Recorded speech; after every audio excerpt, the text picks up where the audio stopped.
Poin yang kedua, alasan orang berubah karena terjamah.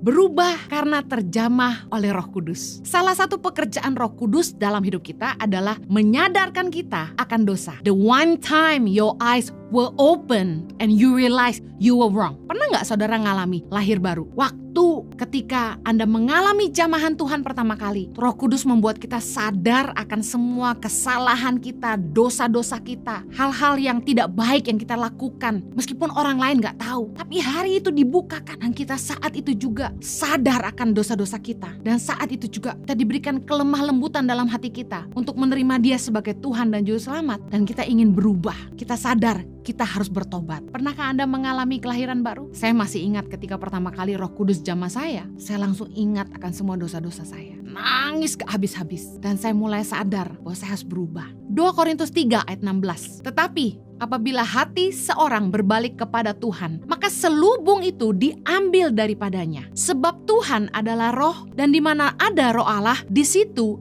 ada kemerdekaan. Adalah sebuah anugerah kalau kita mendapat jamahan Allah. Adalah sebuah anugerah kalau Roh Kudus menjamah hidup kita. Dari sekian juta orang yang mendengarkan kebenaran firman Tuhan, tapi kenapa saudara dan saya yang dijamah Tuhan? Itu anugerah. Yohanes 16 ayat yang ke-8 bilang begini. Dan kalau Ia datang, Ia akan menginsafkan dunia akan dosa, kebenaran, dan penghakiman. Roh Kudus itu mengangkat selubung yang membutakan mata hati kita, yang membuat kita tidak sadar kalau selama itu kita hidup dalam dosa dan kesia-siaan. Tapi ketika Roh Kudus mengangkat selubung itu, mata kita terbuka, kita jadi mengerti ada jalan kebenaran, kita jadi mengerti arti kekudusan. Roh Kudus membuat kita menyadari bahwa kehidupan kekal di sorga jauh lebih berarti daripada hidup sementara kita di bumi. Saya membayangkan Roh Kudus itu seperti seorang guru yang mengajar murid-muridnya. Roh Kudus itu menuntun hidup kita untuk mengerti jalan-jalan kebenaran, hal-hal yang sebelumnya asing buat kita. Efesus 4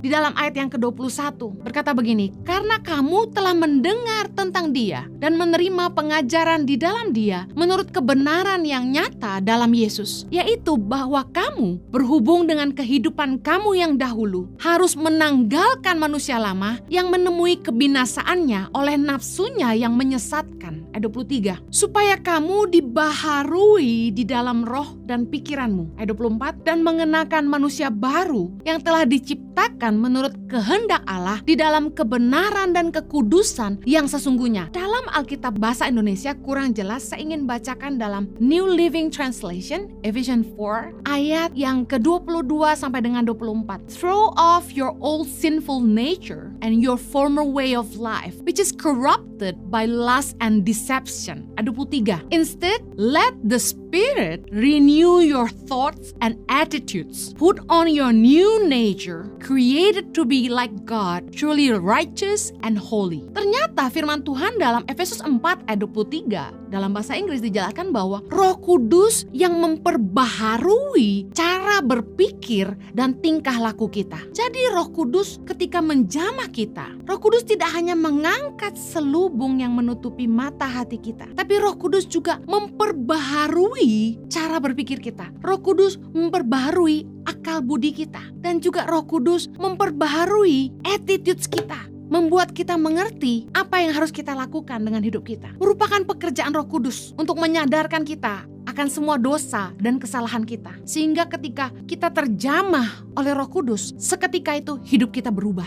Kita mulai merasakan ada kehidupan yang baru yang Tuhan sediakan di depan kita, bahwa kita harus meninggalkan cara-cara hidup kita yang lama. Tetapi jamahan Roh Kudus tidak membuat kita kebal akan dosa.